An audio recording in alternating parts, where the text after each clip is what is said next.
आज का बिहार, झारखंड और उड़ीसा एक समय में बंगाल का हिस्सा हुआ करता था, लेकिन आज के समय देखा जाए तो बंगाल, झारखंड, उड़ीसा और बिहार एक अलग अलग राज्य बना हुआ है।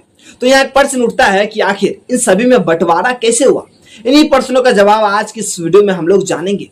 तो मुगलों का जब काल था तब बंगाल का हिस्सा बिहार, झारखंड और उड़ीसा हुआ करता था। उस समय बंगाल को सूबा ए बंगाल के नाम से जाना जाता था। साल 1757 में ब्रिटिशर भारत में अपना हुकूमत जमाने के लिए उस समय के बंगाल के नवाब सिराजुद्दौला से रॉबर्ट क्लाइव ने युद्ध लड़ा, जिसे प्लासी का युद्ध कहा जाता है। इस युद्ध में बंगाल के नवाब सिराजुद्दौला को बेरहमी से मार दिया गया और पूरे बंगाल में ब्रिटिशर कब्जा कर उस पर अपना शासन चलाना शुरू कर दिया और बंगाल का नाम सूबा ए बंगाल से ब्रिटिशर बंगाल प्रेसिडेंसी रख दिया। अंग्रेजी शासन में जब बिहार बंगाल का हिस्सा रहा तो बिहार में शासन की पूरी बागडोर कोलकाता से चलाई जाती थी। ऐसे में कई काम जो बिहार के इलाकों में होने चाहिए थे वह नहीं हो पा रहे थे, जिसके कारण उद्योग धंधे से लेकर शिक्षा, व्यवसाय और सामाजिक क्षेत्र में बिहार लगातार पिछड़ता जा रहा था। उस समय बिहार में जितने सरकारी ऑफिस भी थे उनमें बड़ी से लेकर छोटी नौकरियां पर बंगाली लोगों का कब्जा था।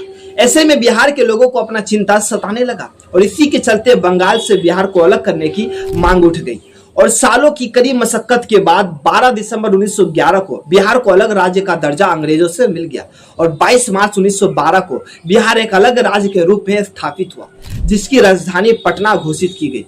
बंगाल से बिहार के अलग होने का एक कारण यह भी है कि बंगाल में मुख्य रूप से बंगाली भाषा बोली जाती थी, जबकि बिहार में भोजपुरी, मैथिली और मगही जैसी भाषा प्रमुख थी।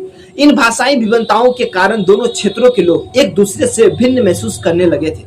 बंगाल और बिहार के आर्थिक हित भी अलग अलग थे। बंगाल में इंडस्ट्रियलाइजेशन तेजी से हो रहा था, जबकि बिहार मुख्यतः कृषि पर ही निर्भर था। बिहार के लोग महसूस कर रहे थे कि उनके क्षेत्र के संसाधनों का उचित उपयोग नहीं हो रहा है और उनका विकास धीमा हो रहा है। आर्थिक विकास में असमानता ने बिहार के नेताओं को अपनी आवाज उठाने के लिए प्रेरित किया। ब्रिटिश सरकार ने भी इस मांग को एक अवसर के रूप में देखा। वे चाहते थे कि भारत के विभिन्न हिस्सों को छोटे छोटे प्रशासनिक इकाइयों में विभाजित किया जाए ताकि उन पर शासन करना आसान हो सके। बंगाल से बिहार अलग होने के बाद बिहार में शामिल झारखंड और उड़ीसा भी अपना एक अलग राज्य बनाने का मांग किया और इस तरह बंगाल से बिहार अलग हुआ। तो ये वीडियो आप लोगों को कैसी लगी ये नीचे कमेंट करके हमें जरूर बताएं।